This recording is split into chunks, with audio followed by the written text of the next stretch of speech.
ओम शांति। हमारे गुरुजी स्वामी श्रीकांत आपटे जी के द्वारा लिखी पुस्तक मृत्यु की महिमा का आज लास्ट प्रवचन था। आशा है आप सब गुरुजी के इन प्रवचनों से बहुत बहुत लाभ उठाएंगे। इस पुस्तक को आप तक पहुंचाने में जो गलतियां और त्रुटियां हुई हैं वह हमारी हैं, उसके लिए क्षमा चाहती हूँ। और जो ज्ञान, सुंदरता और खूबसूरती है वह स्वामी जी की है। हम उनके तहे दिल से बहुत बहुत धन्यवादी हैं। आज का व्याख्यान।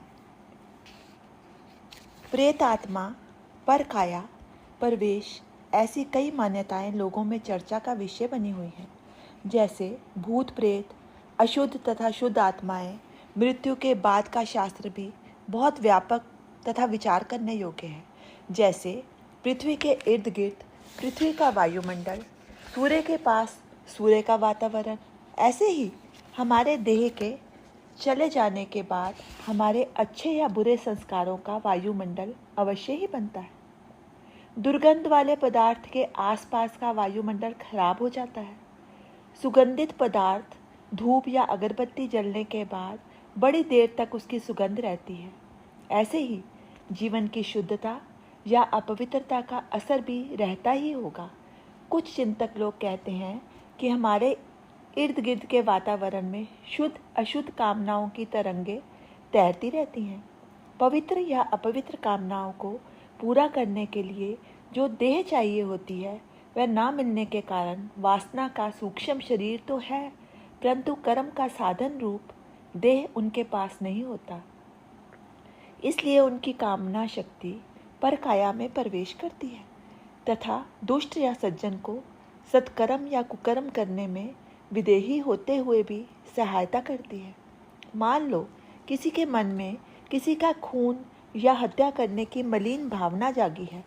उस व्यक्ति की हिम्मत कम है तो ये अशुद्ध वासनाओं के वायु रूप शरीर उसकी काया में घुसकर हत्या के लिए उत्तेजना देते हैं। इसको भूत संचार कहते हैं अथवा भूत बाधा कहते हैं। पुण्य कार्य करने के लिए किसी के हृदय में परोपकार की भावना जागृत होती है। जैसे पानी के अभाव वाले इलाके में पानी का प्रबंध करके कष्ट हरण करने का संकल्प जागता है। यह आपका शुभ संकल्प पूरा करवाने के लिए सूक्ष्म कामनाओं का पुंज आप में प्रवेश करके उस काम को पूरा करवाता है। इसलिए ज्ञानी पुरुष कहते हैं, मंगल बोलो, मंगल सोचो तथा मंगल ही करो। तुम्हारे देह में मंगल कार्य की सिद्धि के लिए शुद्ध आत्माओं की संस्कार शक्ति तुम में प्रवेश कर लेगी। तुम्हारा चिंतन तुम्हारे शुभ चिंतकों की कामना शक्ति के लिए प्रवेश द्वार बन जाएगा। जहाँ भी तुम्हारा अस्तित्व है, तुम्हारे इर्द गिर्द मंगल या अमंगल भावनाओं की भीड़ तुमको शुभ या अशुभ करने में मदद करने के लिए तैयार है। तत्वज्ञानी पुरुष जन्म, जीवन तथा मरण के बारे में सूक्ष्म चिंतन, मनन, अध्ययन, संशोधन करने के बाद इस नतीजे पर पहुंचते हैं कि जन्म के पहले की चिंता तथा मरण के बाद की चिंता छोड़कर जो वर्तमान मेरे हाथ में है, जिसमें मैं जी रहा हूँ, उसको कैसे उज्जवल निर्मल रख सकूं। मेरा वर्तमान ही क्षण भर में भूतकाल हो जाएगा। मेरे वर्तमान में से ही भविष्य का अंकुर फूटेगा।